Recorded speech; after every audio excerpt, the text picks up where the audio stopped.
siapa yang buat satu amalan dan menjadi rutin harian, maka pada hari-hari yang dia uzur, maka dia dapat pahala seperti mana dia buat di hari-hari yang biasa. Ni dalil dia. Maknanya apa dia? Hari lain kita jaga Quran, hari lain kita jaga qiyam, maka pada hari kita uzur, bukan sekadar pada ketika kita haid, tapi contohnya kita tertidur, kerana penat, kita terlupa dan sebagainya, maka dapat tak pahala? Ulama kata dapat. Jadi sebab itu tidak ada kekurangan pun menjadi seorang wanita, walaupun sebenarnya saya sebut macam ni. 40 hari itu hanya nombor untuk KPI. Dia bukan sandar 40 hari yang tak buat ni memang hang masuk neraka. Tak ada.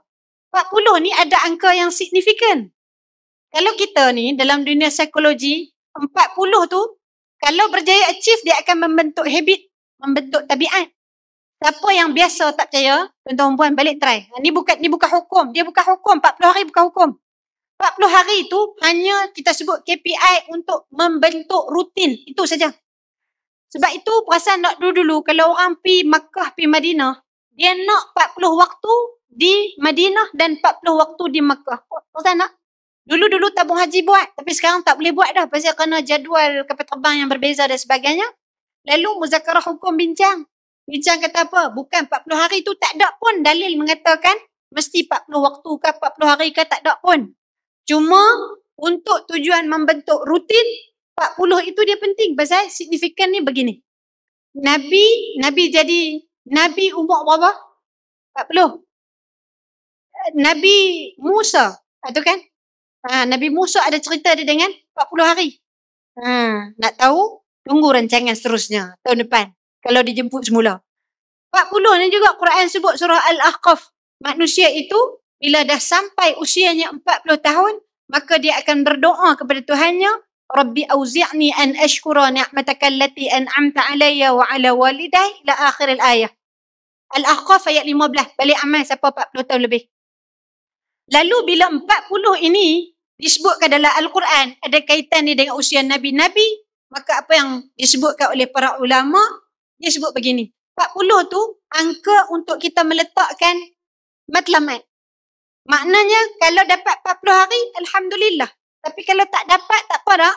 Tak apa, tak berdosa dan tak kurang pun pahala.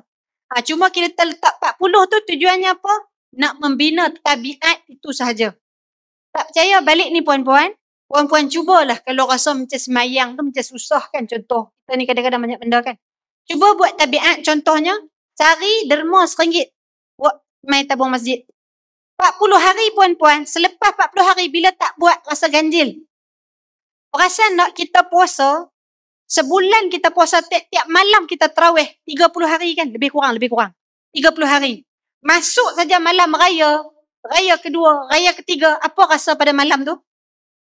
Rasa macam ada benda yang tak kena kan? Rasa teringat masjid. Itu baru 30 hari. Tak percaya balik puan-puan cuba buat. 40 hari, sedekah ya contoh. Cari RM1, buat tabung masjid.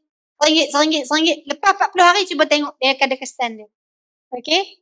Jadi sebab itu saya nak rumus dengan, walaupun kita tak buat, tapi kalau sudah menjadi tabiat, sudah menjadi rutin, maka Nabi kata ada pahala untuk kita. Jadi poin dia bukan 40. Poin dia apa dia?